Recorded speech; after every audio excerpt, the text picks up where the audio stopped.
You all will never know how much we went through to get this episode up for you. But big ups to Dom for completely rearranging his schedule to make it happen because he's been busy.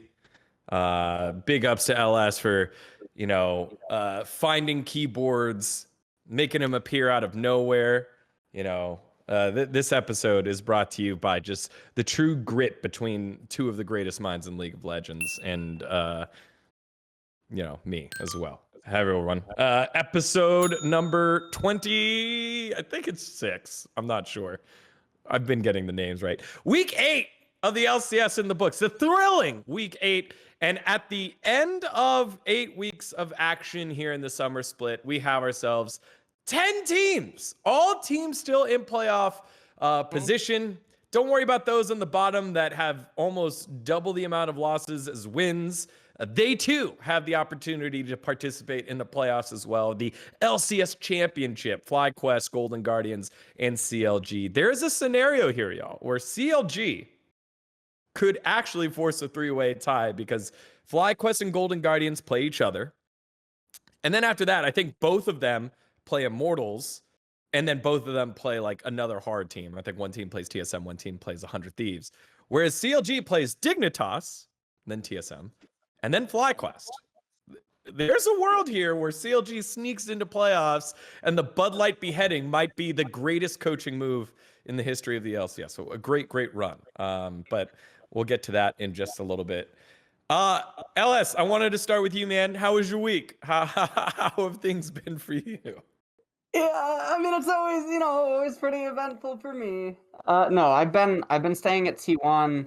I've actually been sleeping in the secret lab chair, and they have one upstairs. I sleep out in the 8th floor, but I've been dealing with a lot of IRL stuff.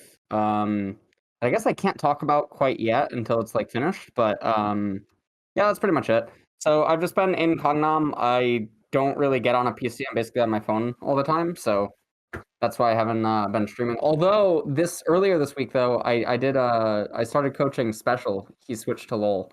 Well, he didn't switch to LoL, but he's in the process with Nemesis. For those of you guys that don't know, he's one of the few non-Koreans that is in actually the major league in Korea. He's one of the best StarCraft players in the world. Yeah. So he's switching the league. 11 years late, but better late than never. Okay. Maybe not. So what is his goal? What for switching the league? Is it just for funsies, or is he like going to be the T1 5th tier trainee? No, so Juan's pretty old. He's 28, I think, turning 29 or something. Fuck but you. I want to hear this shit. What the fuck are you talking about, LS? What the hell? We're trying to go pro or something. But so the thing is Blizzard announced that StarCraft 2 has a finite amount of time left. And that was a year and a half ago or something, right? We're coming up on StarCraft 2. StarCraft 2 will actually be a dead game soon. And then it'll just be supported by like third-party tournaments and stuff, which you can't make an income. And so I was really adamant that if he switched, and he lives in Korea, he lives 5-minute walk away from me and Nemesis. If he comes to the house every day, he like really grinds League. I think he can get to a point where he can start probably doing analytical content in Portuguese and Spanish, because I feel like those scenes need it, and he's native in both. It's huge. It's huge. Yeah, it's right. So I'm like, Juan, like me and Nemesis will help you. Switch to LoL. And the thing about Juan is he had a nickname at one point. He was called like the White Korean, because he has such a strong emphasis on like mechanics in the game. He plays Terran. But he was always known for like really having really pristine or exceptional mechanics for like a non-Korean player in StarCraft. And so I thought that would translate over to well, because I know how diligent he is when it comes to practicing fundamentals. And I'm like, it's not going to be that hard for you to get to a point where you can start making legitimate Spanish and Portuguese content. And then with like me and Nemesis helping you, or like whoever else, you're going to do, you don't like StarCraft 2's demise doesn't have to be your end. And so that's what we're doing. So this is like a, project in the making. This is cool because I think with, at your start, you were training nobodies to become players, and some of them became pro players, Then with your Nemesis project, you're taking a pro player and helping them become a content creator. And now it sounds like you're taking a different game pro player. And when you said, like, if he puts in enough time, I think I could see, I was like, what is it going to be, like an academy support? You're training a pro player in a different game to become an analyst of the game. I think that's, it's the next level of the Church of LS. Like, you're gonna have like a coaching tree of people that just kind of always funnel back to you. This is interesting and exciting stuff. I'm excited to see what happens here with the experiment with Juan, not to be confused with Juanito Arturo Garcia, better known as Contracts, to another Latino-based League of Legends pro in North America. Dom, how was your week? Damn, well, I was just gonna say that, like, the last thing left is if LS can train himself to get out of Diamond. So we'll have to see if that ends up being possible. He's training everyone. I'll tell you that much. Jesus. My fucking win rate with Shrimp is like sub 40%. No, man, you're getting boosted by pro players. That's what the narrative is. Stick to it. Yeah. What's it? I see like what you're doing with Shrimp or something. 98 in there? LP, right? I was playing solo. I was 98 LP. Shrimp's like winner's queue time. We go to fucking D2-0 in one day. I'm like, no! Okay. Shrimp is holding him back. Nice. Good to know. Yeah. Blaming Shrimp, I see. Tom, how was your week, brother? Yeah, it was pretty good. I mean, I took like a couple days off here. Well, not like full days off. I think there was one day that was a full day off. And besides for that, I was just doing like only one piece of content per day. So like I'm doing this show today. I did the Crackdown, whatever. So it's been nice to like have like a small break. And I feel like this is like the best time to take it because obviously playoffs is going to start. And that's when everything ramps up. And I'm not going to be like able to really miss any of those days. So yeah, I've just been chilling for a little bit. I've been happy to, like get my mind off things and just like be able to like reflect a little bit on just myself, my content, all that type of stuff. Can you let people know like how much you pump out, like the different leagues, like what a daily schedule is for you? Because I think Nick, I think you're pretty good about being transparent about what a day entails for you, and you've shared that a little bit more, and you've streamed it a lot. Dom, I don't think you do that as much. What is a normal back-to-back day like for you? Well, it depends, right? Like because Friday, Saturday, Sunday is killer if I'm doing LPL. So for like most weeks of the season, there's been some days where I've like taken off LEC recently, but generally what it would be is I would wake up at 2 a.m. or 4 a.m. depending on the LPL starting time, because like Fridays and Saturdays, sometimes there's a 2 a.m. game. This week there's not, but yeah, sometimes there's 2 a.m. or 4 a.m. games. Then I'll do 2 to 3 series, which can last anywhere from like 5 hours or like 4 hours maybe at the minimum to like 8 hours at the max. Take like 2-hour break, then I'll do LEC, which is 5 hours, 1 hour of just like watching TSM Legends and bullshitting till LCS starts, and then do another 5-hour stream. So that can be anywhere from like 14 to 19 hours, and then it'll be like normally like 3 to 5 hours of sleep, and then do this next do the next day the exact same on Saturday. And then Sunday I actually like there's no LEC generally on Sundays. This week there is, so I will be doing this 3 days in a row. But normally on Sunday it just ends up being like I wake up super early.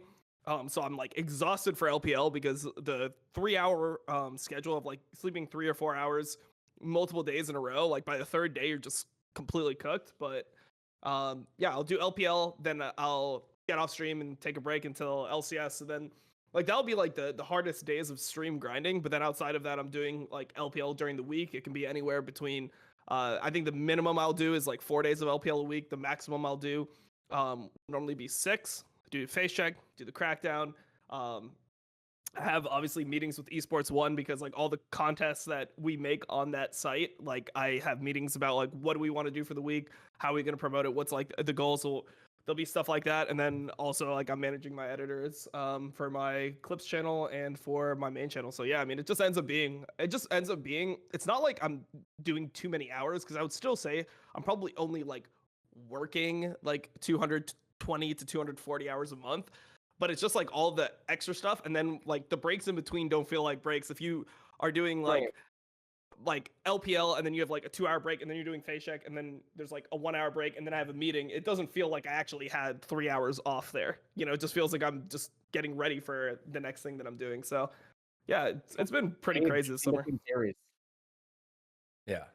Yeah. I wanted to just kind of emphasize that because I feel like there's been a lot of talk lately about the grind, how to get into gaming, how to get into esports, and just getting into your passion project.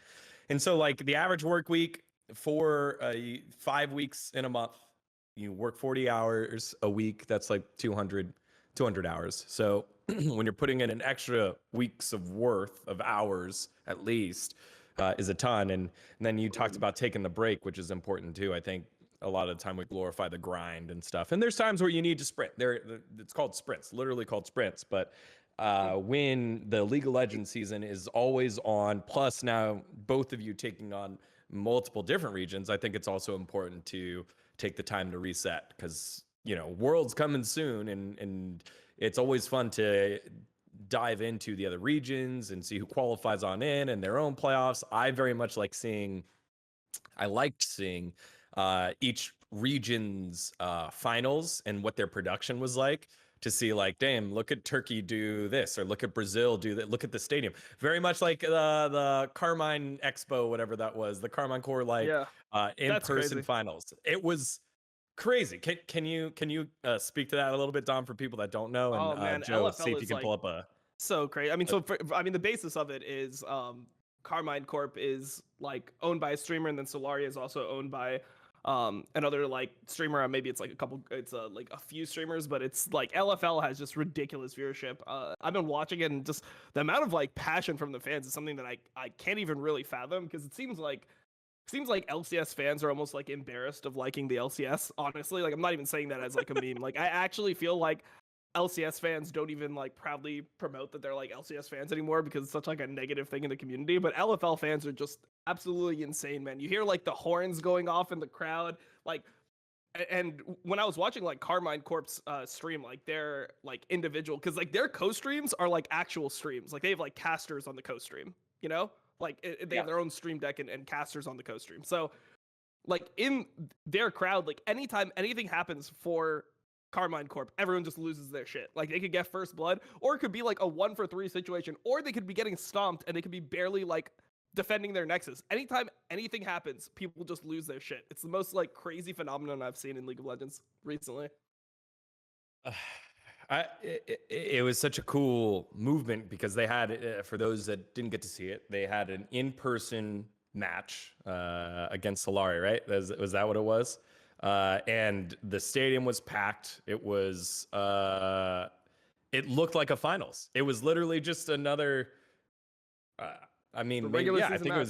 It was a regular season match. It looked like the finals. People were loud. People were yelling. It was, they were doing cheers like it was like a World Cup match.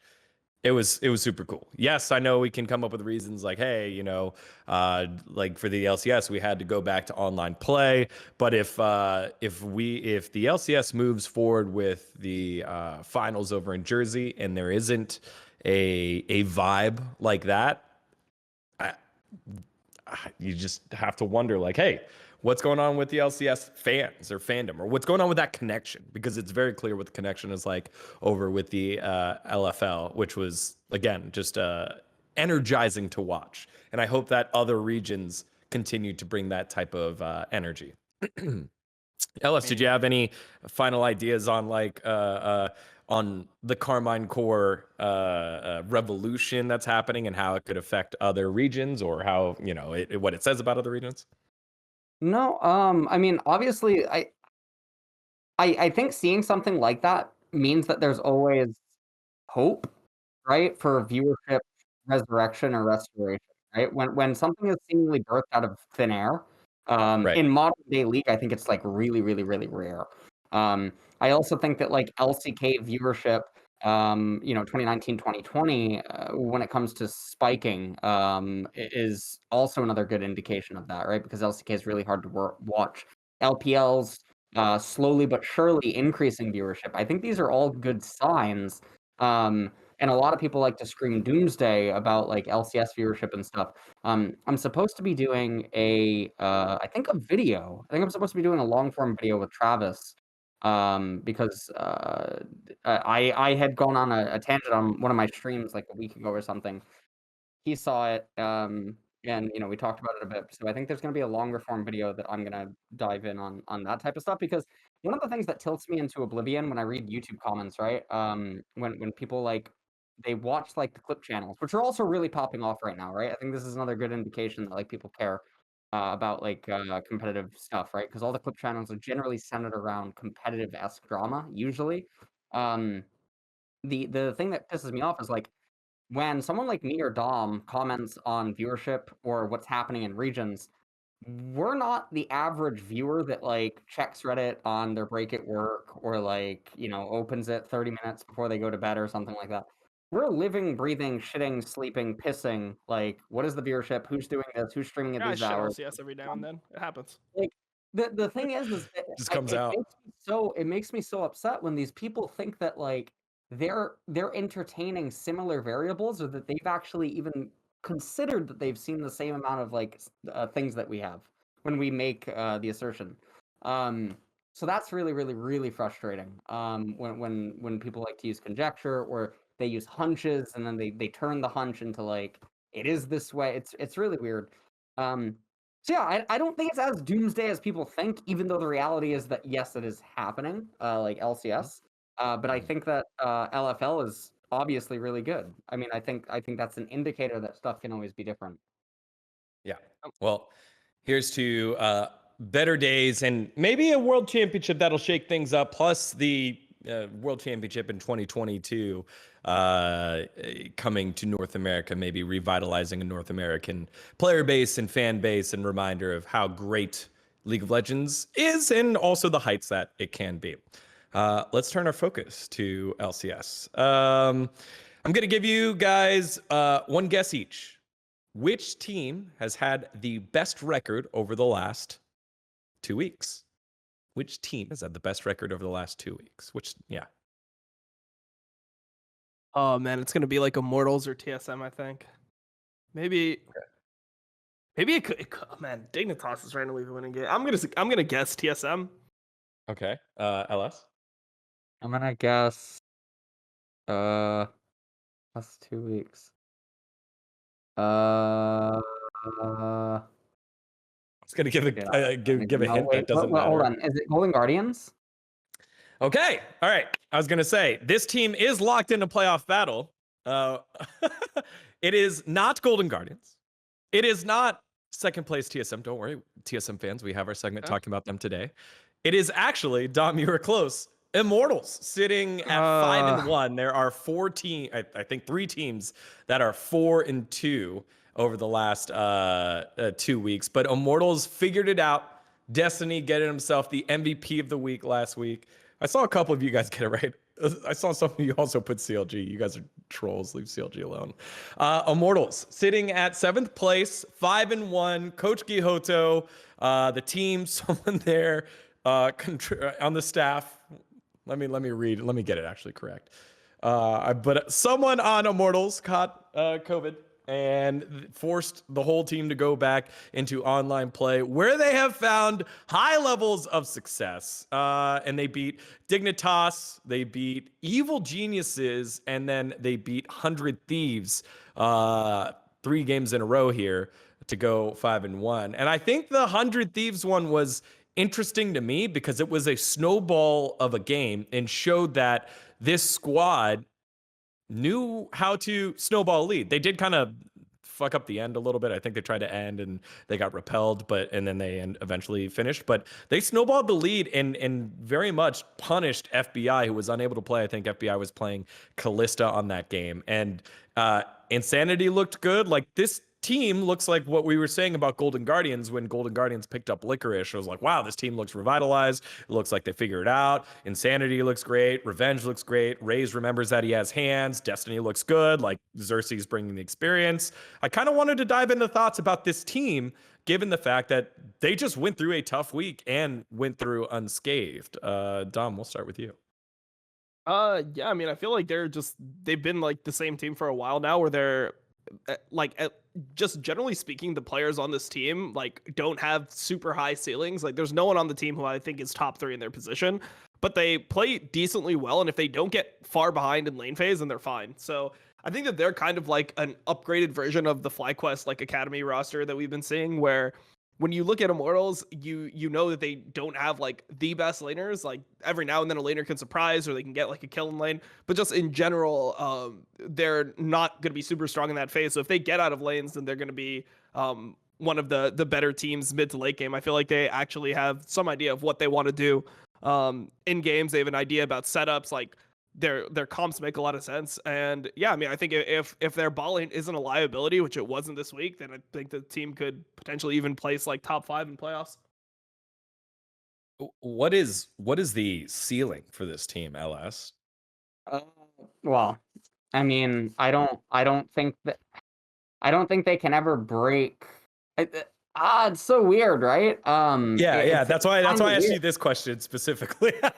Yeah, it's really weird. It's like watching I'm trying to even think of like what a comparison to this is in like LCK or something. Feels like it's almost like watching Sandbox in some weird way, where like they can take games off top teams and like they're winning and they have like a sense of identity, but no one would ever say that they have like superstars anywhere. So Immortals, I mean, I think Immortals at the end of it all, I mean, yeah, I agree with Dom's sentiment. They could end up in like top 5 or something, but the thing is, they should never be able to win a best of 5 versus any of the current top 5. So it just feels really weird. They're in theory just outclassed literally everywhere, but they do win games mostly because the top 5 are so inconsistent and so just all over the place every other week. Right, which is why I was like, hey, like, this could be a team that wins LCS. This could be a team that qualifies to Worlds. There's no chance that they win LCS. I don't think there's any chance they qualified to Worlds either. But I think that they, like, honestly, if they get top 6, if they win one series in playoffs, like, let's say they come in as a 7th seed, like as they're projected right now, or as their standing shows right now, if they come in as a 7th seed and they win one series against like Dignitas or something like that, or they win against like TL or something. If they win one series in playoffs, that's a massive overperformance for this roster. Like, this roster should have been bottom tier. Like, they should be like CLG or Golden Guardians. Like, Golden Guardians should probably be where CLG is, and Immortal should probably be where Golden Guardians is. Like, but they just they seem decently well coached, and they seem like they're functioning together as a team. So I think if they win one playoff series, that's like a massive respect for the organization there. Okay. With that, the other team that they're chasing right now is Dignitas, who they did lose to Immortals in their first game, but then rifled off wins against Team Liquid and FlyQuest. So FlyQuest not quite the same here as we go into our push for the playoffs. Thank you, Melina, for the Olympics. Olympics inspired art for us here. Dignitas and Immortals fencing for the thing. USA won the golden fencing. She was half Filipino, so big shout outs there. Just derailing from that for a second. Dignitas have to play CLG, Cloud9, and TSM next week. Do we feel like Dignitas in their current form, again, that has shifted? No Saligo. He's not done with his academy trading arc. Obviously, Joshy Boy is not coming back to come play in the jungle. Do we feel like this team's going to hold on to the 6th place spot here and are deserving of it? Because I personally believe that Immortals can nip it from them. I think head-to-head, what's the head-to-head here? Immortals, oh, no. They don't have the tiebreaker. So Dignitas just needs to win one game, and then Immortals will need to go all 3. So yeah, what do you guys feel like on this squad? Has anything changed from what we've seen, given the fact that they beat Team Liquid squad that should be, better than them? I mean, I would say that when I watch Dignitas play, I feel like the whole team is just a massive credit to like the fact that Acadian is actually just still like a good jungler within LCS. Every single time he comes in, like we noticed it 2020 spring, when he came in over Grig, how well he played initially, and I just feel like Acadian just always has gotten like a bad rap ever since he got randomly benched from TSM. Pretty much, like there was no real reason why a player who was actually performing hard and carrying games in like semifinals to get his team to finals, and then like was good enough to win a title. If Sven didn't get caught with Ezreal right before that Baron in game 5, TSM just wins that split. Somehow he went from that to being like hard stuck Academy a year later, when he's just always been at least a decent LCS jungler. I think at worst he's like a mid-tier LCS jungler. So I don't know. I just feel like Acadian is doing super well, especially if you consider the circumstance that he's in. Like he had to join a team with Yasui, who's also coming in. Yasui was experiencing nerve issues too. Like the team obviously wasn't expecting to play with him. Like Dardoch just had this massive blow up and got kicked from the team randomly. So the way I see it is like I feel like he's right now making a case for next year. It's like when I look at Dignitas, I don't expect them to do any damage in playoffs, but I really hope that one of these teams picks up somebody like, you know, like Acadian, Contracts, these types of players. Like they're good enough to be in the league. I'd much rather see players like that like be on some of these middle of the pack teams that can actually do damage than have like these new junglers keep on coming in that really don't have much upside. Or like maybe it's not that they don't have much upside, but it's like they're whatever upside they have doesn't make it more valid than somebody who's able to like actually play the game at a much higher level right now. Yeah. What are you seeing from Dignitas here, Alice? Well, I wanted to jump on the jungle thing, right, about Acadian in general. So, like, one of my thoughts on junglers in NA, or like why it's so easy for some people to just get left in the gutter, right, is laner discrepancy is so large, I think, across teams. And when it's usually pretty rare, right, that a jungler has really bad laners and they still manage to stand out. That's just in general, I think, across almost any region, right? Because of the way that they're demanded or asked to play. So I think that, like, for in Acadian's regard, like Blabber is arguably considered the best jungler like in NA, right? Along with Spica, I think. I think most people would hold that position. I don't know about you, Dom, but I think that those two are probably considered top 2, if not at least top 3. But I think that even if you were to place them in like Europe for some, or, you know, for example, they're not even top 6. So what does that really say about our, you know, 4th through 10th place junglers in NA, right? When there's such a discrepancy between Blabber, Spica, Closer, and like the rest of the league. It means that there's not really a whole lot of discernibility, and a lot more weight falls on the laners inside of LCS leagues. So like for Acadian, I think it's pretty easy for him to just come in and sort of play, because there's not a whole lot of discernibility between junglers in general, I think. But a lot of that is, again, due to incompetence, mostly due to the laners. So like for Dignitas, I don't know. I don't see them edging out over Immortals in the end. I think that Immortals just seem to be holistically a lot more cohesive, and they also seem to be willing to deviate from the norm even more than some of the other teams inside of the league. So I think that that's probably where their main edge is. That's not. So when you bring something up like that, the strength of the laners and not being able to be discernible, is that a problem of the jungler? Or is that a problem of the laners? No. The junglers aren't able to be as easily discernible due to laner discrepancy.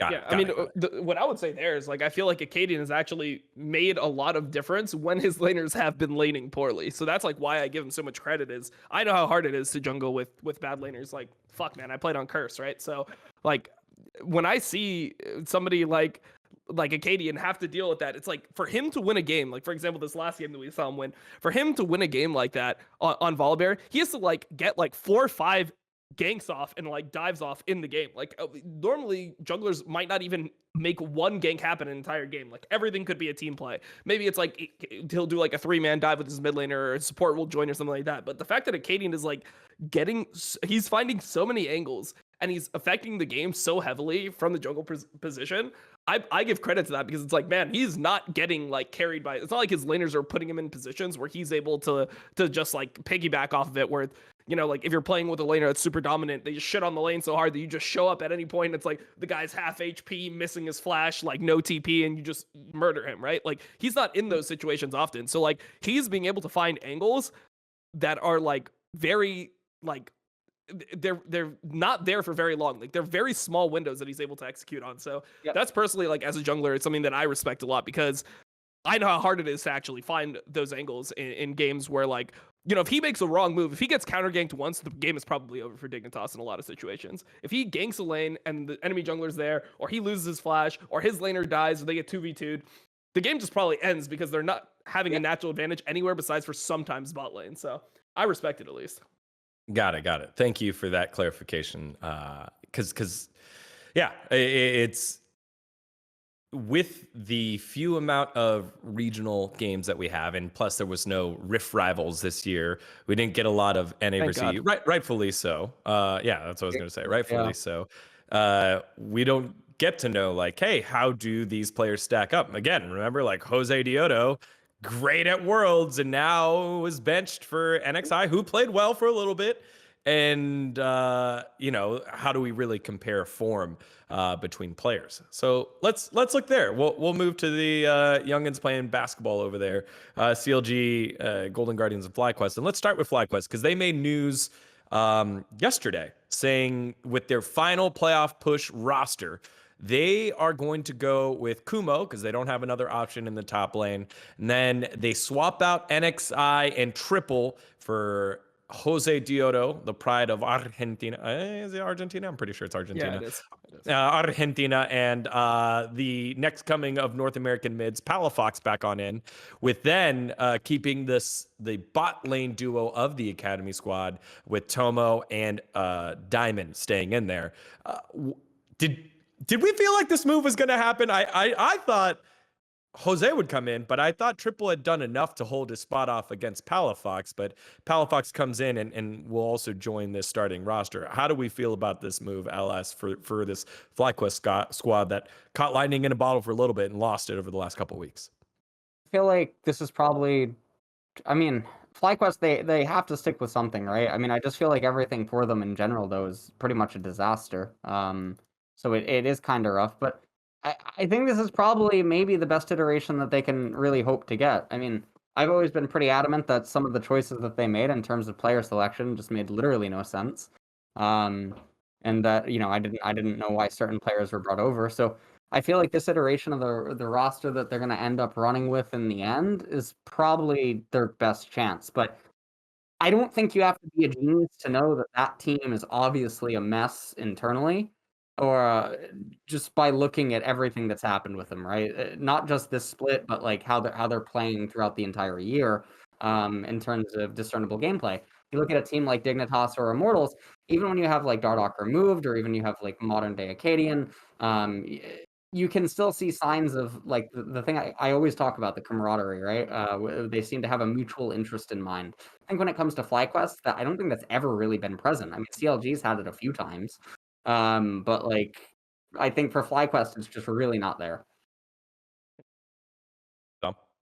I think they just can't lane, right? So they need to bring in people that are better in the early game. I feel like just from what Dave said, right? The people that dictate like the mid to late game are pretty much like Kumo and Diamond, right? So that's the core of the decision makers when it comes to FlyQuest. And their biggest issue is like once people stopped randomly like dying to them early game, and they actually are just playing out lane phases, FlyQuest can't win a game. They've lost their last like 6 or 5. I don't even know how many games they've lost. They've lost a bunch of fucking games in a row because their laners aren't good enough to actually get themselves to the point where they can use some of the things that they were using in their wins to get those wins, which is better rotations, not inting before objectives. That's a huge thing in NA. Like if you don't int before objectives, you're already like better than half the teams. And they weren't a team that would give teams free wins by just inting in front of the objective. The problem is NA has so many players, or like there's so many teams that are so unstable. Like even Team Liquid's terrible around objectives. 100 Thieves terrible around objectives.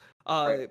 Like TSM is like sometimes there, sometimes not. Cloud9's in that same boat, sometimes there, sometimes not. Generally, I would say both are pretty bad. And then EG is probably the best one at actually like securing an objective and knowing who's going to turn, how they're going to do an objective, when they want to start it, all those types of decisions. So because FlyQuest was not one of the teams that would just randomly int and make it like a 4v5, so the enemy team has a really easy decision like, oh, well, their jungler's dead. We can just start hitting the objective now and just finish it because we don't have to worry about a 50-50 smite.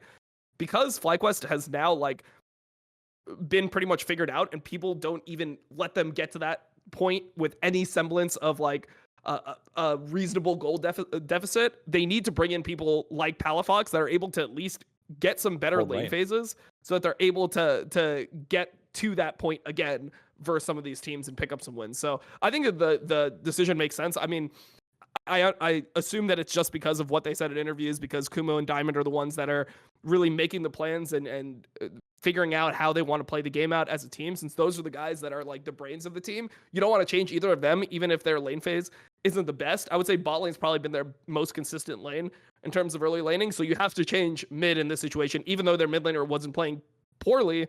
Yeah, you need somebody who's actually just like better at that phase of the game so you can use your strength as a team.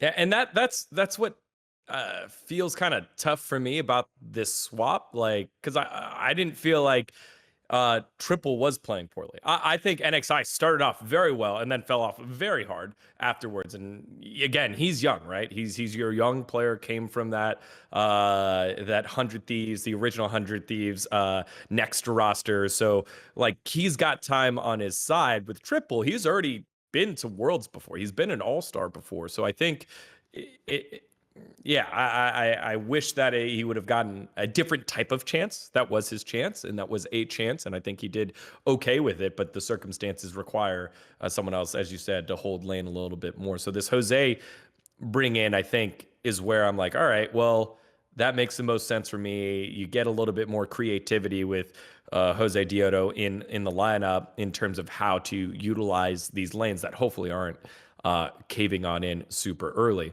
And just, I kind of want to know this for if you're watching this on demand later on YouTube or in the chat right now. Do we have FlyQuest fans like out there that can say, yes, I'm a FlyQuest fan?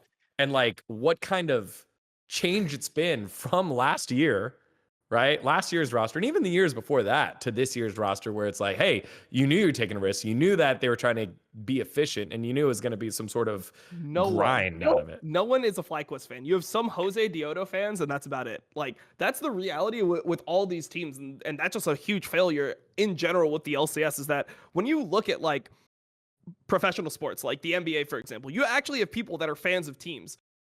Even like some of the top teams have this in LCS, but none of like the mid to bottom teams have any like actual fans of the organization itself. It's just based on who's on the team. So Jose Diodo is super popular. Obviously, he's got like the entire Latin American fan base behind him because he's like one of the first Latin American pros to play in LCS. I mean, obviously, like I played with Quas.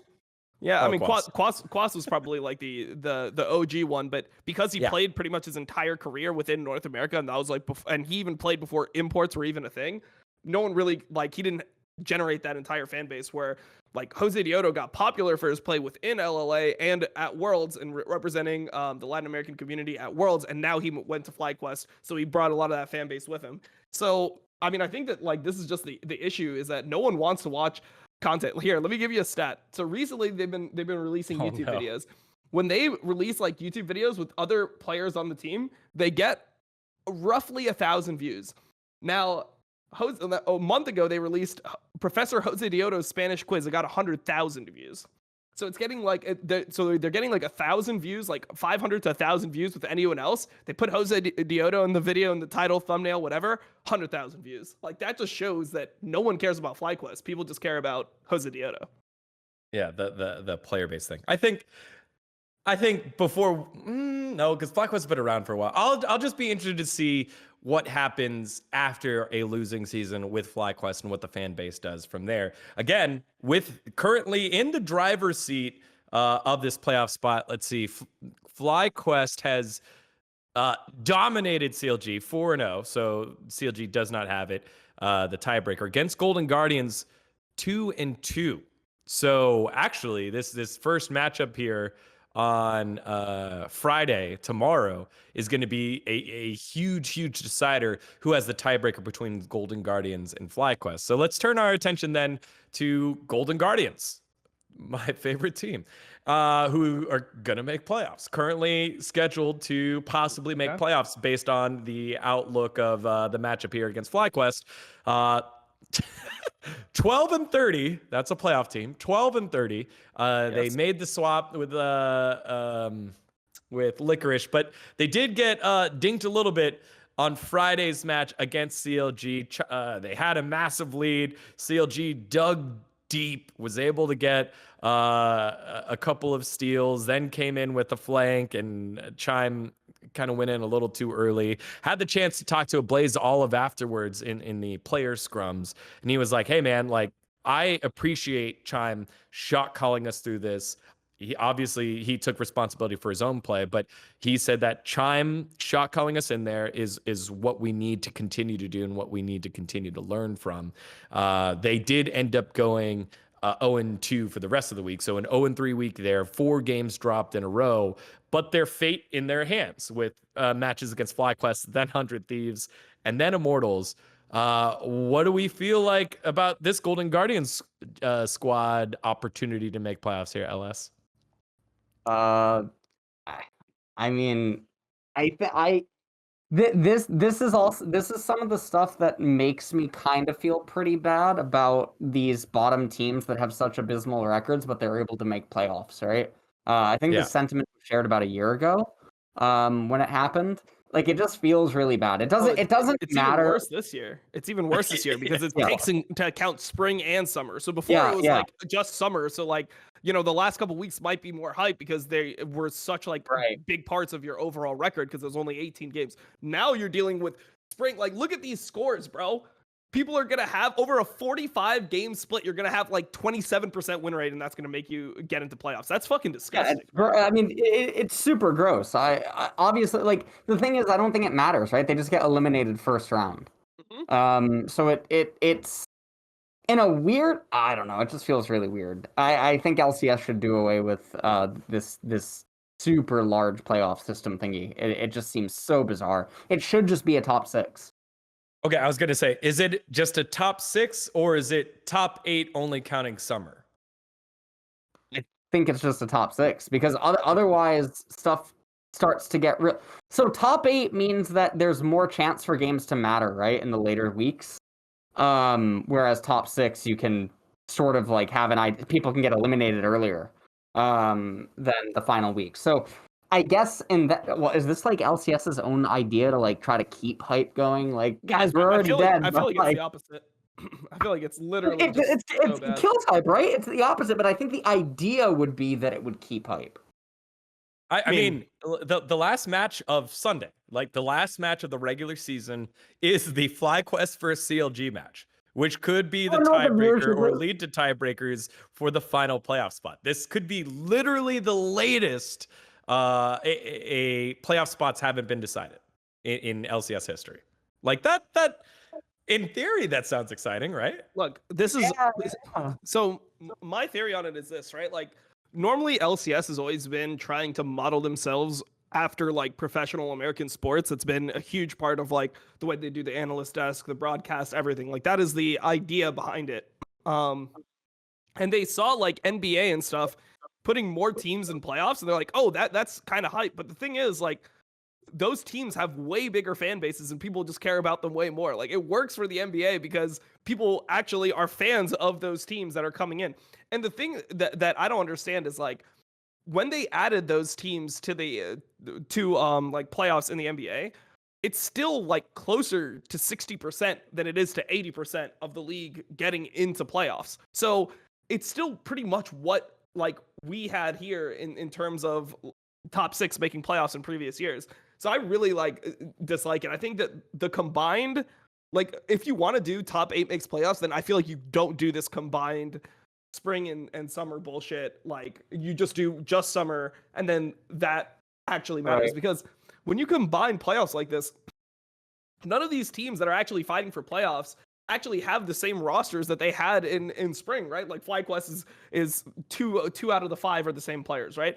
Golden Guardians, they changed Chime and they changed Licorice, and then you have CLG, who's now changed Demonte. It's like these players aren't even like the same. So I really don't like the 18 playoff. I feel like it just does nothing. And I mean, I think we'll see it in terms of the results of the viewership. I don't think that anyone cares. The 5th place, whoever drops out of like the first round of playoffs and has to play against FlyQuest or Golden Guardians, I think that's probably going to be the least viewed match of the entire thing by far. So I just think that it's just a miss in terms of trying to make the season more hype. I feel like it completely backfired. Yeah, that's fair. It's pretty crazy that the only team, just making sure, the only team that did make roster moves this whole year was TSM. Like even 100 Thieves with Abadaga coming in, Cloud9 experimenting a little bit with the bot lane. Oh yeah. Well, did someone come in late? Didn't they have the bot? Didn't they have like Keith and That Joey? was just like Visa stuff and lock-in. It wasn't Okay, really like the okay. roster changing. Okay, that's Yeah. fair. That's fair. Oh no. Yeah, and right, they put in pretty and very clearly were like, this is a reward. Okay. But yeah, that's Well, pretty interesting. So you know what's crazy though, right? Like they put in pretty for that one game when they were win streaking, and they're like, "Oh, this is just a reward," and now they're one game behind Dignitas to potentially miss a round of playoffs, to like actually get like double elimination. Like, isn't that crazy? How much that could end up fucking over their entire season? yeah, but I don't want that to be like a lesson for coaches in the future. Like, hey, don't reward your kids. Like. Yeah, I It just might think cost it's you a just such a playoff bad reward. Like, bro, like I don't know, man. Take him to an escape room or something. Like, you take him to a movie. Like, there's better rewards than potentially sacrificing your position if you're not intending on using him anyway. That's fair. Maybe they were, but I don't see, like, in my opinion, I wouldn't, right? Insanity, I think, is the best North American young mid. Yeah, I guess maybe you're right on that front. I never really thought of it that way. Just let's go to an escape room. Last team on that bottom playoff push there, because it's just such a great fight as they both jump. Can you fly that 8th place basketball again? I don't know why there's 3 different teams playing for the basketball there. Counter Logic Gaming sitting with a sweet, yeah, there it is, a sweet 25% win percentage, 6-18, hasn't been the split. Tanner Time has come on in and gotten them a total of 1 win so far, I believe. Yeah, 1 win so far. Great. Wait, Open what a is one of that. CLG's, what is CLG's record in summer split alone? That's what I want to know. Their Is that- record in summer split alone is 6-18. Really? They actually got 25%. 6 wins?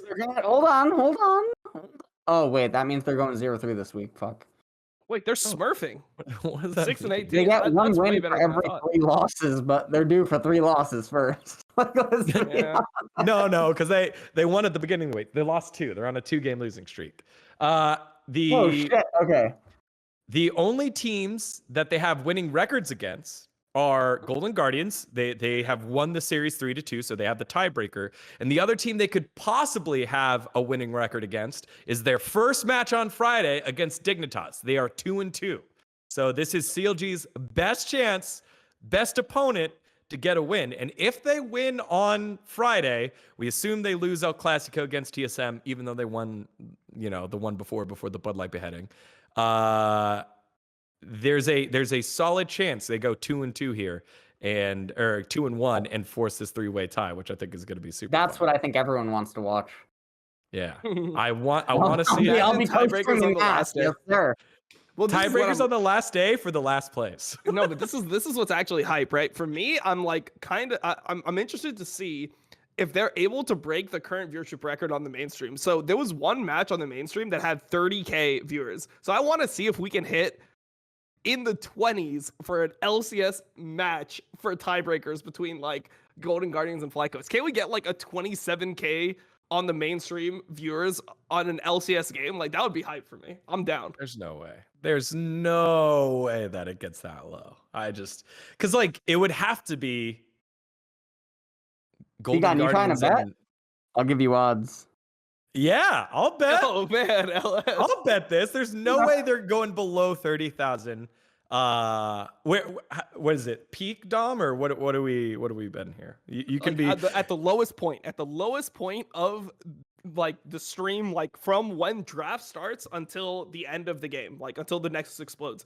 Does the lowest point dip below the 30K breakpoint? okay. Yeah, there is hesitating. dGon, I know. Because I'm worried, like, oh, well, you know, during draft, like some people are getting popcorn and shit, and like, oh, it's been like a slow, like that's actually the most thing I'm worried about. During draft, it's gonna be low. I would say like when the game starts, how can we take game start? Yeah, we can take game start. I mean, game dGon, start is you're normally trying like to similar. move the goalposts here. Not having a lot of faith. I love how this is like actually something that dGon has to consider. It's like, will we have less than 30,000 viewers on an LCS match? Like, how crazy is that before? Like, I think the lowest I saw in previous seasons was like maybe like 50K or something. Yeah, there was always like 54 or 53, something like that. Yeah. Okay, yeah, I'll take it. What do we betting, LS? What do you want to bet? Hold on. First off, can we actually even bet? I mean, I'm Yeah, technically not with friendly Riot wager. anymore. So It is a friendly wager. How about Okay, a look. friendly wager of hair? Okay, You want no, Hair? not hair. No, this is Haircut. what it should be. This is what dGon's should be. If dGon wins the bet, then LS has to show up 11 a.m. set my time. So normal time, face check next week, no matter what. No matter what. Like, doesn't matter if he's on a plate, like nothing. He actually has to be there. That's dGon's side. Oh, he's ready. Yeah, that's right. All right. What do I have to do, LS, if you win this? No, I don't know. I got it. God, He's this got is to dumb. he's got to tweet out something negative about Deathly. No! Oh my God. That There it is is. awful. He has That's to tweet out that Danny's been better than Deathly for EG. Boom. Oh, God. Yes. I need a better reward. LS, you have to tweet out a positive thing about Deathly's play. There we go. That's equal. Okay, all right. Well, That's equal. all right, there it is. All right. Okay. Well, thank you everyone for tuning into our bottom place playoff like spotlight on CLG Golden Guardians of FlyQuest. We'll see you at the final match of the Really day. positive. CLG gets FlyQuest. Definitely made it possible for Danny to have a career. No, that doesn't Nice. count as something nice about Deathly. Come on, man. It has to be approved by all parties in the face check chat. Yeah, both yeah. tweets must be pre-approved. Joe, you're weighing in on this one too. Okay. Let's focus back towards the top side of the playoff battles here. We've got 4 teams, maybe 5 if you count Team Liquid, that are vying for the first place bye. 2 teams at 28 and 14 with 100 Thieves at TSM, and then Cloud9 and EG at 26 and 16. 100 Thieves had the opportunity to distance themselves, but dropped the match against Cloud9. That was the one where Fudge got Gwen and did Gwen things. Perks had Lucian, but Sven also had the opportunity to pop off with the Callista Nautilus against FBI's very immobile Aphelios against Aphelios and Leona, which wasn't able to get going here. But then Cloud9 lost the big matchup at the end of the week against TSM, where they had a pretty big gold lead in kill lead, at least kill lead, went for the backdoor TP play. So let's start with Cloud9 here. Dom, you as the Cloud9 official representative, kind of. What are your thoughts on how this last week went for Cloud9? I mean, I think this was like the first week where they actually showed some life and they showed some improvement. So honestly, I think that this is probably the best week they've had. Even though they did lose to TSM, at least their loss, like they came back from a deficit. I mean, Perks ran it down in lane phase once again. He just kept on getting like, bro, you got to flash something sometime. Like you can't like, Jesus, bro, we're starting to hit like double levels of saving flash at this point for Perks. But like, I would say that as somebody, if you care about Cloud9 and you care about North America, I think Cloud9 is probably one of the best shots that NA has internationally. Like if they get their team together and everyone plays on their top level, this is probably, I mean, they're a team that won spring. They're probably one of the best shots NA has internationally. Like I think it was a good sign overall that they were at least showing some semblance of their old selves. LS, without giving away, too much insider secrets about one factor of the Fudge in the top lane and everything else, how do you feel about the team's performance this week, even in the loss against TSM, 2-1? Um, I feel like when I watch Cloud9, of all the top teams, they're the ones fluctuating the most. It feels like they're the ones that deal with like some sort of like existential life crisis after every game. And what I mean by that is like Jeez. deviations in draft and gameplay seems to be the most erratic from them and Team Liquid EG, TSM, 100 Thieves. So obviously like the loss to TSM is obviously really sad if you watch that game back. Mhm. So even if they're cohesively playing better, I think the issues in laning and again the erraticness and like draft and just gameplay, I feel like the only solid things are Fudge and then Vulcan, and then everything else is just completely a fucking mess. I'm still not super worried for them in a best of 5, but still it doesn't make me feel super comfortable because I think there's a world where literally anyone in the top 5, I don't think that any of them are a shoo-in for Worlds. I think there's, well, yeah. I don't think any of them are a shoo-in for Worlds. Given the fact that in that TSM game, like Perks was getting kind of like bullied there, are we giving him too much of a pass now? Or he is Perks. He is one of the greatest Western player that we've ever produced. Not we've, EU, I guess the West has ever produced. But that was running it. Like that was just getting caught over and over again and making it difficult for the team. Like it felt weird to see. It felt weird to see that from Perks, Dom, right?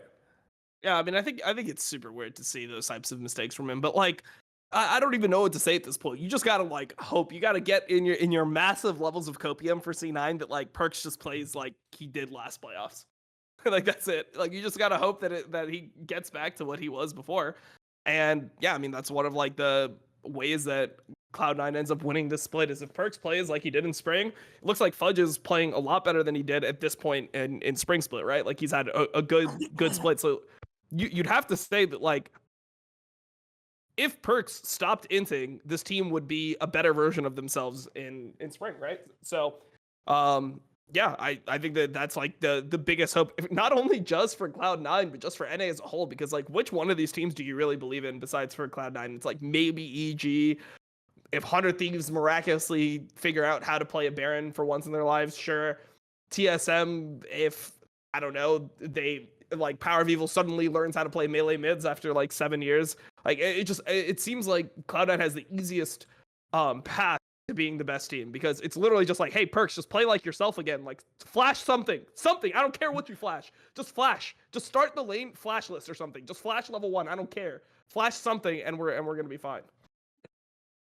Yeah, I feel like TSM has or Cloud9 has the most likelihood and possibility to just be the best team, but they're not doing so right now. And yeah, I agree with Dom. A lot of it, Perks is laning abysmally the entire split. But he also makes like really bizarre choices in mid and late game too. But I mean Sven as well. I've started memeing like he's the Tolkien hot day 80 carry now that just arbitrarily walks up to waves for literally no fucking reason whatsoever. And he It's just like a permadeath. protest. It's like a protest. I swear. Yeah. Like he knows that there's people that should be on the mid wave with him, and he's like, "Well, the wave crashed. I'm going by myself if no one else is here." And then he just runs it down. Yeah. It's. I've been thinking about this a lot, you know, when it comes to a Cloud9 or a TSM, and I think I brought it up last time. It's just like we give them so much more leeway than a team like Immortals or like Dignitas, who have amassed, you know, a decent amount of wins this split, where it's very much you got to show me that you don't deserve it, not prove that you do deserve it, and it's like I've been thinking about that a lot on like why that is and what they have to do to prove they don't deserve it or prove that they do deserve it. If that makes sense. It's just it's been an interesting thought exercise that I feel like I haven't come to solid conclusions about yet. Because again, it just feels like cognitive dissonance. You know how great Perks can be, but I just saw him like get solar flared like a bunch of times with Flashdown. Like that. I mean, that looks... one thing I'll say though is like if you watch Perk's career, I feel like the time where he's turned it on has become later and later and later. Yeah, okay, that's what it is too. Yeah, like that actually is just what it is. Like in spring, it was kind of the same thing. If you look the summer before, it was the same thing. It just every single time it's like, okay, like maybe he'll get it together like 3 weeks before playoffs. Now 2 weeks before playoffs, 1 week before playoffs. Maybe it's the start of playoffs. Maybe it's like after the first week of playoffs. It just gets later and later and later. Every single split. So, I mean, look, last spring he was the best mid laner by the end of playoffs. I think that was undeniable. But right now, I mean, what he looks like 6th, 7th best mid laner in the league, maybe 6th, 5th, something like that. Like that's unacceptable for a player of his caliber, you know? Like he's got it even when he's like playing badly or like he's not playing at his peak, he's got to be playing better than this, I think. Yeah. All right. Well, Cloud9 for you. The other team in that 3rd, 4th place spot right now is Evil Geniuses, who has been one of the most improved teams in terms of record. They are tied with TSM for 2nd place in summer, 16-8. Only behind 100 Thieves, 17-7. Evil Geniuses back on track after they kind of fumbled a couple of games, I think in week 7. What was it? The game that they lost against Golden Guardians, right? And Immortals. Yeah, they lost against Golden Guardians and then they lost against Immortals, but they took care of business against TSM and took care of business against CLG. And in that game, it just felt like CLG had opportunities, but didn't understand the damage that like Jizuke's Rise brought. And you know, I think multiple times Pastry said it, champions just got evaporated in front of everyone's eyes. So Evil Geniuses right now, again, I think in consensus with all 3 of us, this is a team that can play the map, that know how to trade, that know like, hey, we're losing some of the bottom side, so we're going to do that. Dom, you said they're a team that can dive. They also have this added dimension of Juanito Arturo Garcia, Mr. Contracts coming on in and playing Diana. 3-0 on the season. Is it 3-0 or 4-0 on the season so far? Playing Diana. Just a change of pace pick as well. Is this the most complete team we have going into playoffs, LS? I mean, so the interesting thing, I know I mentioned this on one of the last face checks, right? I mean, or I think maybe it was 2 face checks ago, where I mentioned that they play very pattern similar team compositions, right? Yeah. One of the wins against, or one of the losses against Immortals is a deviation from it. They actually holistically deviate from the team comp. Yeah. They lose that game versus Immortals. Another standard deviation was the loss versus Golden Guardians. And these are 2 deviations. Immediately after losing to Immortals, they go back and they play CLG. They do the same fucking thing again. Rise, Volibear, Renekton just pulled out yet again with very identical patternistic bot lane combo. I mean, they're fucked in playoffs. They're absolutely fucked. Everyone says that they're just gonna ban Rise, but like my question is like, why doesn't anyone ban Rise against them already? Yeah, well, I don't even think it's just ban. Well, I mean, maybe they're not fucked, right? I mean, it's NA drafting. It's fucking Gears probably gonna talk about a Herald rotation again. But I think, in general, in a best of 5 series, I don't think they get to keep playing the same exact way back to back to back games, and people don't adapt in the series, right? To the tendencies that they're doing inside of the game. I think it's very different. In a best of 1, you sit down, you play 1 game, you walk away, right? And then they play another team tomorrow that didn't just play against them. So I feel like they're just waiting to get completely clapped in the best of 5 series. So, well, I mean, that's my prediction as soon as the playoffs start. You bring up the someone else said it in the chat. There it is. Holistic deviation in terms of the composition with Evil Geniuses, but that hasn't come necessarily with the jungle swap that they've had with contracts, the change of pace that they've had with contracts. Do you feel like that is something that they can use to help change away from their standard play, from their standard type of compositions? I mean, no, I don't think so. Okay, there you go. Well, that's what I was wondering. Dom, thoughts on this Evil Geniuses squad here? I mean, I have a feeling that they're gonna like experience some like, so right now in previous weeks I've been saying that they're like playing at the best team at the level of being the best team in NA. If you look at their record and like how they've played since pretty much the first week, they look like one of the best teams. But yeah, I do think that they're going to be semi-exploitable in draft. They seem very rigid in like what their players are comfortable with. But I mean, I still think that there's a chance that they could sneak into like a bottom tier world spot, like a third seed from NA. There's that opportunity, and then we have to just see like what the meta ends up becoming for playoffs, and like how deep they can actually go in their own champion pools, because theoretically you would think that like a meta like this would just still favor Jizuke's champ pool over somebody like PoE's champ pool, since control mages are just simply worse than they were in previous seasons, and melee mids and things like that are better. But I feel like I want to see more versatility out of them. It feels like they're the team that just takes the wins that they're given. Like if they have a good Rise game, they'll pick Rise every single time and just get as many wins on the board as possible. Where I feel like in this 8-team playoffs, like by having a slightly higher seed, I mean, it doesn't seem possible that they're going to get 1 and 2, so they're not going to get a bye. And they just need to be as versatile as possible now to be able to like match up to other teams in best of 5. So I want to see them like try to open up a little bit more and try some things and use like stage games as kind of like important scrims as a way in this last week, because I don't think that there's much like positive or negative that they can experience here. Like they can't drop below 6th, and they most likely won't be able to get 1st or 2nd. Let's see. Are they? I felt like one of the two were playing. Let's see. EG play. Well, they play 100 Thieves at the end of the day. So before we get the real matchup in the one that LS and I have bet on, the FlyQuest CLG one that could decide that final playoff spot, EG and 100 Thieves are the match before it. So they're the second to the last match. That too could also tell. Like EG actually have a hell of a week. They play Cloud9, Team Liquid, and 100 Thieves. So. Because I'm trying to figure out, like, well, 100 Thieves plays Golden Guardians, and they play TSM. And then TSM plays CLG, and then Dignitas. So TSM look like they're going to lock up the first seed no matter what. Or at least one of the buys, no matter what. But 100 Thieves look like they could be susceptible if they lose to TSM in that game 1. Because all you need is 2 losses here, and Evil Geniuses could rifle off 3 wins and slot on in. But yeah, interesting to hear you want to have them experiment a little more to create another identity beyond just this the one where we know what Jizuke will be playing in the stylized there. Right. Let's appease our friends.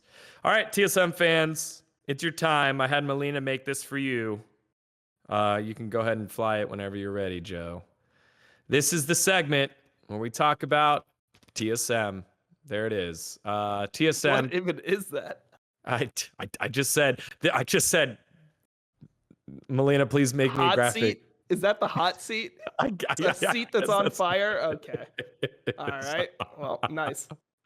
Yeah, it does kind of look like the IWD run a little bit there. Everything is fine. TSM coming into their playoffs form here. They did drop that earlier game, but then rifled off 2 wins this week, and they've been pretty good. Is TSM our best squad going into playoffs, Dom? Hell no. Maybe. I don't know. I really don't know. They don't seem good to me. Like, but no one does, right? Like, no one does. I mean, I would say that 100 Thieves overall, like 100 Thieves and EG still, to me, look like they've been the best teams if I were to just talk about over the course of the split. But TSM just seems like, to me, they're really boring, because I don't see a world where this team has like a really high ceiling or like gets out of groups at Worlds or something if they make it. Like, it just feels like they're so boxed into the way that they're going to play, that even when PoE like tries to pull out a Lee Sin for 2 weeks, it just looks so half-assed. It's like, oh, that's your Lee Sin? Nice, man. Like, you can't even like ward jump and you're playing the champion in LCS, and it's like, it's almost like a protest to go back to playing like the control mage. It's like, look, this is how we look with Lee Sin mid. We have to play the control mages. So I don't know, man. I'm just like, I don't know what to say. I don't have much confidence in Lost.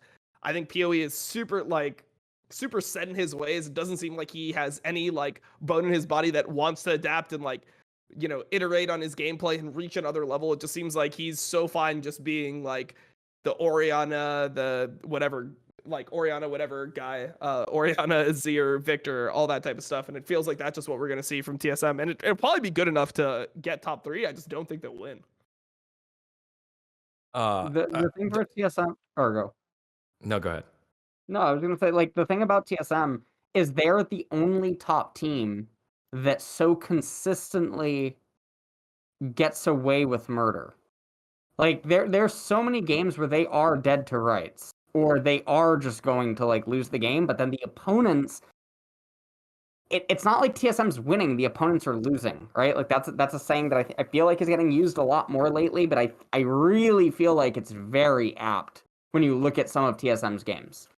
Now, obviously, that's a skill in itself, right? To have the fortitude to continue to play out the game, Right. even when you're supposed to lose That or something like is. that. That is. a They skill in don't beat itself, themselves. but it's like it feels like they're very fortunate that the top 5 is as weak and flimsy as it is right now. I don't feel like their record or their standing is created through their own prowess.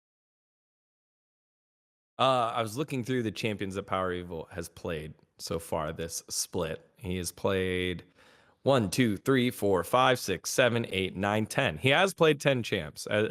Not all of them to a great deal of success. 2 games on Lee Sin, averaging 1.5 kills. So not great. But his Orianna, a KDA of 9.75. His Victor, KDA of 8. He had a KD of 8 on Viego too, so I mean that's not too bad for Viego. Yeah, like 2 games that he played at the beginning of the season or something. That's correct. Exactly 2 games. El Domenico, Yeah, exactly. You're so damn good, dude. But I mean, I just know these stats because I get them thrown at me all the time in my chat, where they're like, "What? You're saying PoE can't play melees? He's got an 8 KDA on Viego." Like, nice, that's man. gross. Champion has been nerfed since then. Like, I literally just get these stats on the daily on my stream. I did want to point out a couple of things. Huni whipping out the Jace against Cloud9. What did we think of that? Because we've heard NA Jace time and time again. 3-0 on Jace, by the way, is Huni this split. And that doesn't include how much they've forced him to play, or how much maybe he's forced the Nocturne pick to give, again, just people something to think about. He wouldn't let it go, man. He wouldn't let it go. Everyone else is like, okay, Nocturne is dead this patch. Huni was like, hell no. We're playing it every game. Like, we don't care. So, I mean, I respect it. I mean, his Jace, his laning looked better versus Fudge than it did versus Alfari, but it's also he was just playing Jace versus Viego, which is like a matchup where Jace can pretty much never lose. Like, sometimes if the Viego's really good, I've seen it go kind of close in CS, but most of the time it's just like Jace just wins that lane. Viego in a solo lane is just not even that good anymore. I feel like it's pretty much like a jungle-only champion at this point. So I don't know. I think that Huni's Jace is fine for NA standards. Like, maybe he's one of the better Jace players in NA, but I just don't think that, like, it works with the way that TSM plays. And my problem with Huni is that he always seems to throw the game on Jace, which is just not acceptable later on. Like, you can't be the guy that just dies like 2 times randomly in mid game when you're playing a champion like Jace. It just doesn't work out. So, yeah, we'll have to see if he's able to like shore this up in some way. Yeah. Well, I mean, 3-0, and I think one of the more, I guess, reassuring things about this TSM squad that got the victory over Cloud9 and was that this came in spite of Spica just getting bodied in the jungle 1-5. Not really a great game for him. And you think about the kill deficit when they got themselves in the position for the Elder Dragon.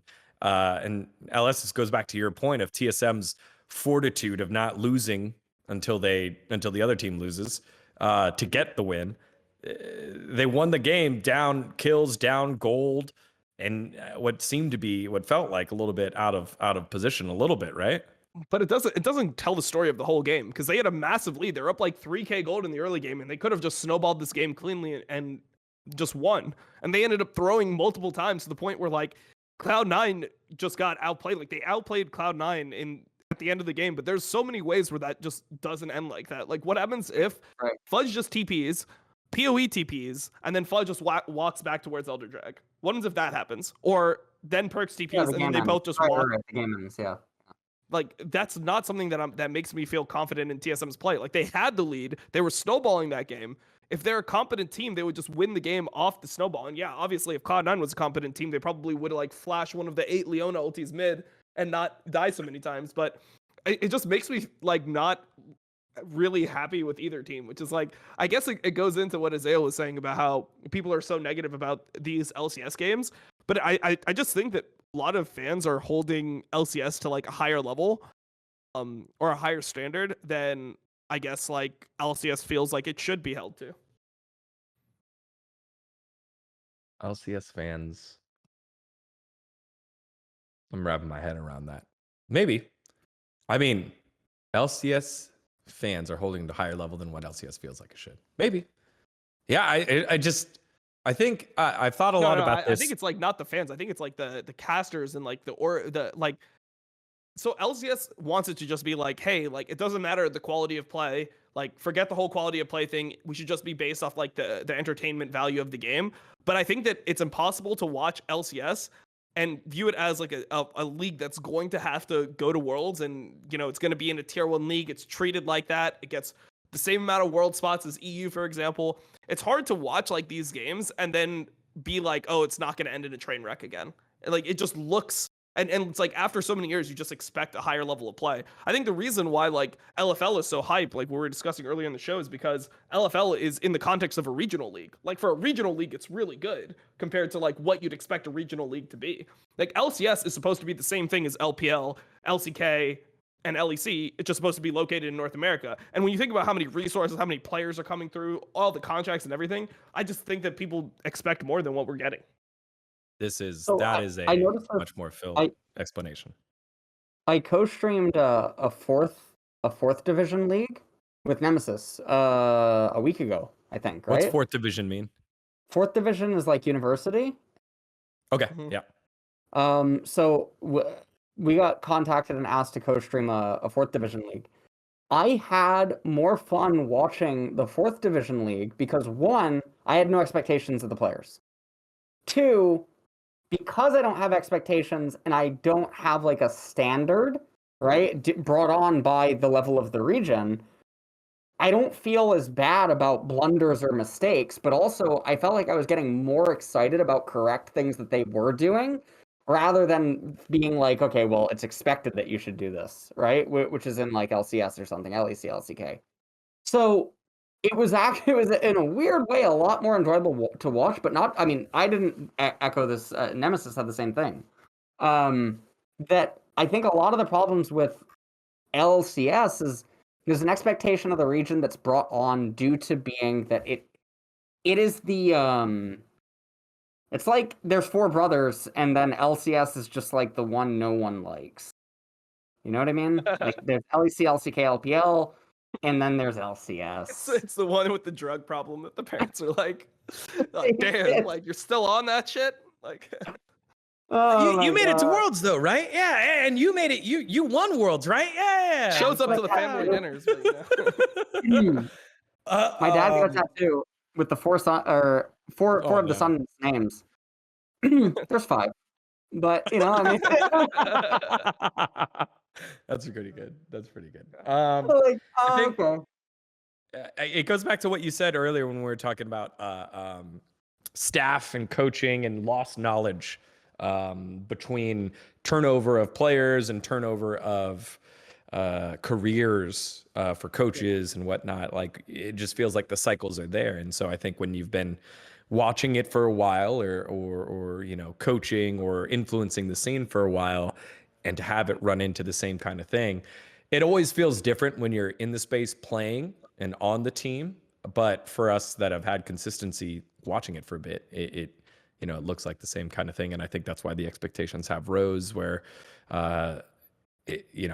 when those mistakes are made on the LCS, it's like, again. So Dom, I think that was a very good explanation analogy there for what fans are feeling. All right. I think we had 2 more teams that I wanted to hit, right? We haven't really talked a ton about Team Liquid or 100 Thieves. Let's dive into TL first. Alfari back in. Same team. They're literally the same team where like 100 Thieves is slightly better early game, but neither of these teams can play around objectives at all. Like they get into like a dragon fight at 25 minutes and they're going to botch it somehow. Both these teams are the same. They just have no idea how to play around objectives. They have pretty good lane faces.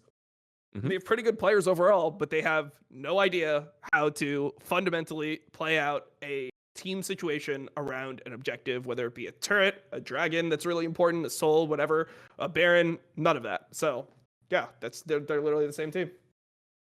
They're fortunate that they have like both of these teams are just very fortunate they have some of the best players in the league. I mean, this is literally the equivalency of like maybe in baseball or something, a team is just winning due to higher salary. That's literally what Team Liquid and 100 Thieves are. The level of incompetence that you would almost suggest has to be present due to their gameplay and everything else is obviously really high. But the reality is that the players who are put together on both of these rosters, it's not possible for them not to be top 5 when you look at the rest of the league. 100 Thieves, I think, have been faltering more recently, and I think this is just sort of natural with like progressions of splits.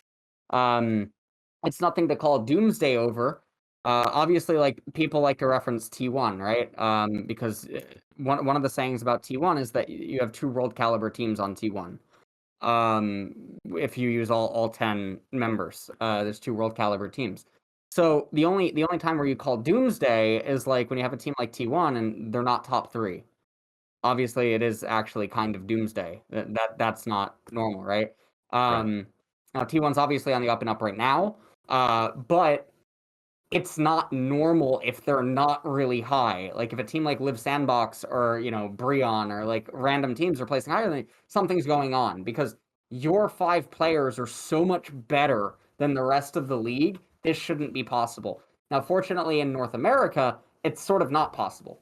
You can't have just 5 better players than basically over half of the league and not be top 5. So Team Liquid, ultra fortunate for that. Honestly, I would be willing to bet money that everyone outside of court doesn't give a fuck about the game.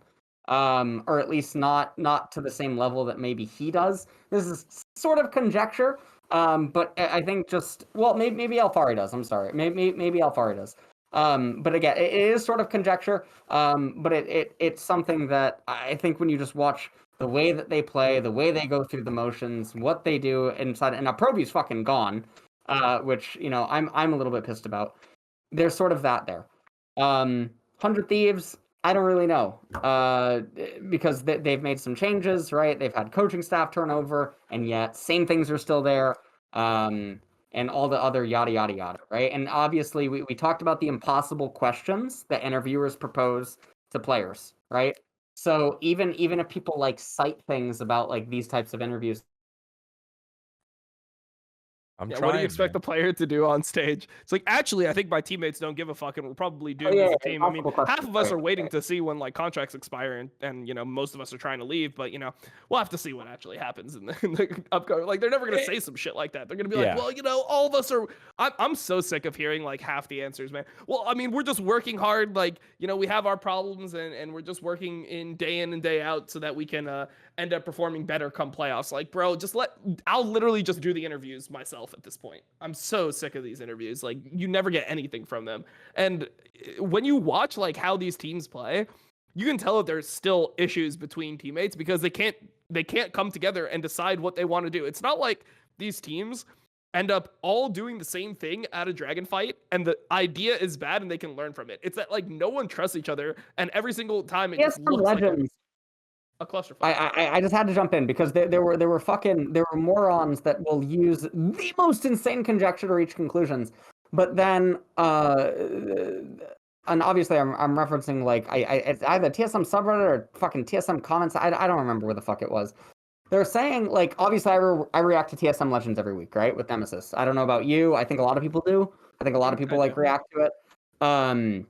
And they're saying that we're like analyzing the coaching staff like decisions based on these segmented videos that are released every single week. Well, when you watch it over the span of 10 weeks, yeah, you start to actually get a picture, especially when one player is getting so frustrated. He's literally calling out everyone else on the couch by saying that they just fundamentally suck. And no one says a word. None of them say a word. Right? But the same fucking things are brought up every week. Every single week. The same things. Herald rotations. Communicate. It's not communication, man. Oh my god, what a cop-out word. It's so fucked, dude. Hate the word so much. It's not communication. Has nothing to do with communication. They I mean, fundamentally don't understand the game. So look, teach IG won a Worlds with their top laner not even speaking any Chinese at that's all. the best example, right? Is the Chinese and Yeah. Korean teams that mix players or actually don't talk with each other. That's the best Yep. example. So I mean, that's a thing in itself, but it's so sad. So when you see stuff like this and you hear how they talk about the game or they say that they don't know about each other's role, you start to get a much larger picture about how much problems could just be present. I've been thinking a little bit more about on that front. Just shit. I lost my train of thought because I was trying to remember because it's specifically about players Keep not up being with on the the same macro. page. Mad at dGon. Yeah. My macro's a little slow today. Sorry. Yeah. All right. I'll leave It's okay. it there. My bad. Even TSM doesn't know what's going on, so like you're completely in the clear. Thanks, TSM, for making things better. All right.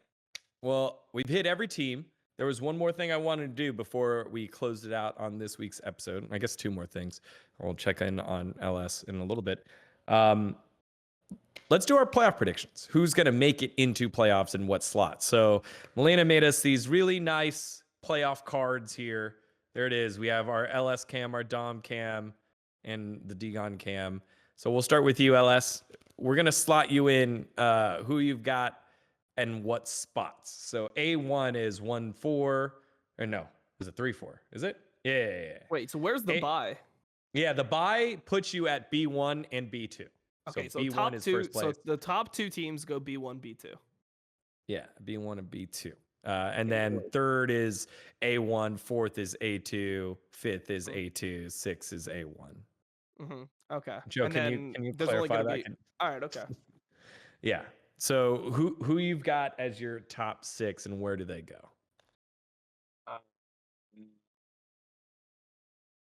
I have to look at the remaining match. This would actually take me longer to do.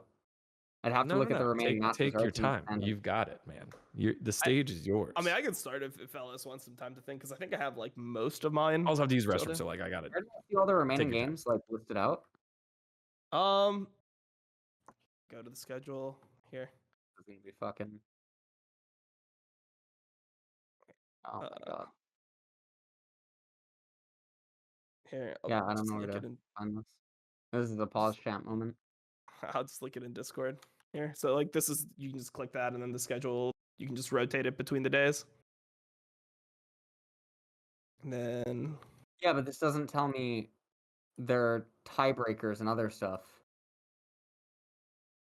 Yeah, this gets kind of hard. I mean, I think the top 6 is the current top 5 plus Immortals. oh, you think Immortals is gonna be over Dig? Yeah. Okay. So that's my top 6. Where they actually slot, I think without knowing about all the top tiebreakers and seeing the remaining schedule, it's way too hard for me to do on the fly. All right, here. I'll slot them in if you want. My top 8 or whatever. Oh, it's top 8. Oh my god. Right, even worse. Okay, go ahead. All right, so I'm gonna have Immortals at 7th. I'm gonna have Immortals at 7th, and I'm going to have FlyQuest at 8. So that's my start. So my W1 and my X2. Yeah, W1 is Immortals. X2 would be Fly. And then my 6th place team is Dig. I mean, it's going to be like pretty standard. Like I don't think there's going to be too much change.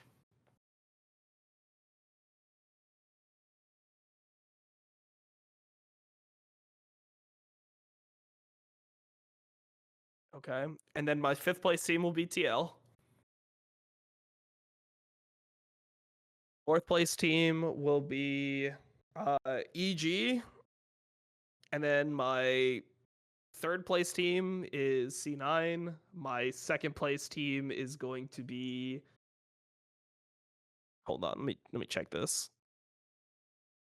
I think I'm actually just almost agreeing with you pretty much across. Yeah, I mean, Yeah. is there? Yeah, I think I'm actually just totally in line with you. Well, actually, maybe I swap Cloud9, hmm but yeah, I think I'm pretty much just following along with you. Yeah. And then I mean the rank 1 game, the top 1 game is literally who wins 100 Thieves or TSM.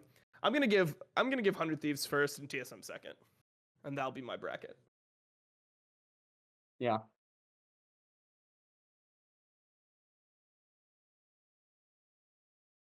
So it's just the only thing that I have different. It's like the C9 and EG are like tied, and I think C9 will win out on that tie break, and I think 100 Thieves and TSM, which are tied, I think 100 Thieves will win out on that. Pretty much it. Yeah.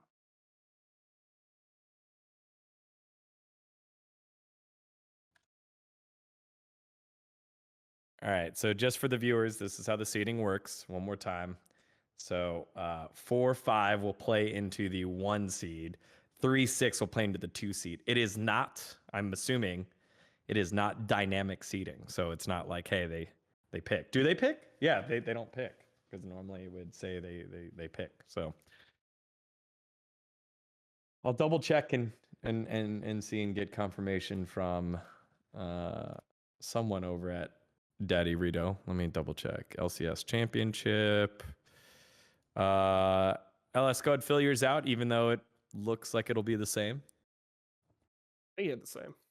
It I mean, is there's the not same. that much difference that you can have. I mean, Yeah. the only question is 100 Thieves TSM, because it's like whoever wins that match is 1 and 2.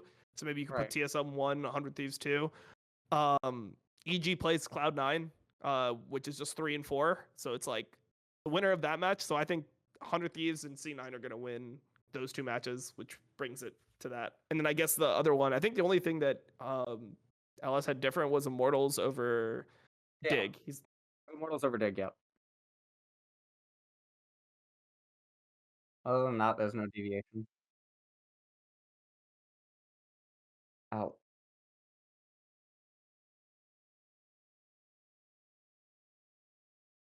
Immortals over Dig. Yeah. So dig down to the losers bracket. Mm-hmm. There you go. Beautiful. Bam. boom. Oh, nice little Boom. swapsies. So mine looks different. I've got TSM over 100 Thieves at that first place spot. I know it is. Yeah, TSM first place over 100 Thieves. Power Friendship, and I think Speak of Silence will shake the team into getting themselves on the right path. I've got yeah, C9.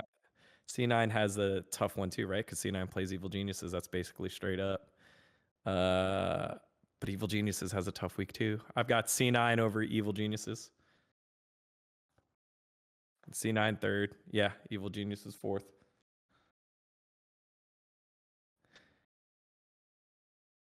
TL stays fifth because they really don't move anywhere, I don't think. And then I have Immortals sixth, so I'm with LS on that one.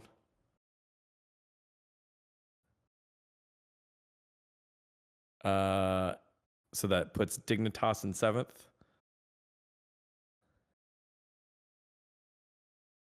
God, and I would love to pick CLG right here. Fly CLG in that eighth spot. Look what that looks like here, because that would just be complete chaos. And if you look at the schedule, there's a chance. Oh god! Wait, what? You didn't even have one ready, Joe? What the fuck is that, man? Jesus. This is what we pay production for. Yeah, he was like, "Do you?" We're setting up. He's like, Is that a 6? What is that at the end there? What the fuck? Counter Logic 6. This is not a bracket. This is not where I put it. It's either pick. It's God, because FlyQuest feels so out of sorts. And then, do I really want to pick Golden Guardians? I don't. But actually, give me Golden Guardians. Golden Guardians, I think, is our 8th place team. I think they topple FlyQuest there, and for somehow, I don't think CLG get it done. Somehow, even though the storyline would be great. Yeah, so that's my bracket. A little bit different there on the bottom side. We will continue to predict these as the playoffs progress on. But for you all at home, there it is. You've got mine, LS's, and Dom's. We'll take screenshots, we'll post them, and we'll see if it comes true this week. All right, everyone. This was a solid episode of Facecheck. Last thing I want to check on was LS. How have you been feeling physically, right? You shared with us last week about some of the difficulties you're going through and how you're able to bounce through it through, getting checked up. How are you feeling now? I've been on my thyroid meds for like 3 weeks. So my energy levels are way higher. I'm continuing to go down in weight. I posted another progress pic on Instagram. That's nice. Mm-hmm. Wonderful. Wonderful. Okay. I think that's pretty much it. So, I mean, this weekend is just all the coach streams and then coaching special with Nemesis. Yeah. Dom, fresh off your break, what you got? Same thing. Just a lot of grinding co-streams because this is like obviously where playoff shapes up in EU, as well as NA. I mean, it's more hype for EU obviously because there's so much more of the season is happening, right? It's 3 out of the 18 games as opposed to 3 out of the 45. But yeah, I mean, I'll just be doing a lot of co-streaming, and then next week will be a ton of LPL because that's when LPL playoffs get decided. Oh man, IG still has a chance, Copium. Well, with LPL playoffs on the verge, like, is that going to just be like streams every day? What's their playoff schedule like? I haven't looked at it. I mean, their playoffs is crazy. I think LPL is the best playoff format by far. There's like 13 best of 5s or something that determine the champion, but the playoffs might be decided earlier in the week. It really just depends what happens. Like there's a bunch of teams that are on that that line, like BLG, OMG, LGD, like all these teams could potentially still make it and not make it. So it really just depends on like how the early series go. I think the main number you need, or like the golden number, is about 9 series wins in LPL to make playoffs because it's 10 out of the 17 teams. So yeah, I mean, it could be a ton of streams. It could also be not that many streams. It just depends on who ends up winning these matches. All right. Well, that's where you can find them this weekend. I'll be covering the LCS on Saturday or on Friday and Sunday. Again, the scrums, the ones that a lot of reporters don't like because you don't get video time. It has been pretty cool to chat with the players because there aren't a lot of other reporters that are in there. And so they do give some pretty good responses. I have been trying to tweet what they say out on Fridays after their matches. Saturday, I'm hosting the Summoners War World Championship 2021, America's Cup. That's been a lot of fun. It's a fully augmented reality studio space. So I'm in a green screen room, like pointing to things and talking to people that don't exist. That's pretty fun. And then Sunday, I'll be back at covering the LCS and getting some interviews. And hopefully it'll be a lot of good interviews, but unfortunately it'll be at least 2 interviews with 2 teams that will not be continuing their LCS season. Hopefully they give interviews because it'll be the last time we get to chat with them. So we'll see what happens here, everyone. Anyway, that's all that we had. We're going to check in on Monday to see LS tweet something nice because I know all of you are going to watch the LCS matches and make sure that our viewership stays over 3,000, right? Easy. That's easy. Right? Thank you everyone for hanging in there with us. I really do want to thank the production, thank LS, thank Dom for working their schedules throughout, and because this is always such a fun time with everybody. Have a great day, and have a great week, and then we'll see you Monday for the final regular season episode of Facecheck. See ya.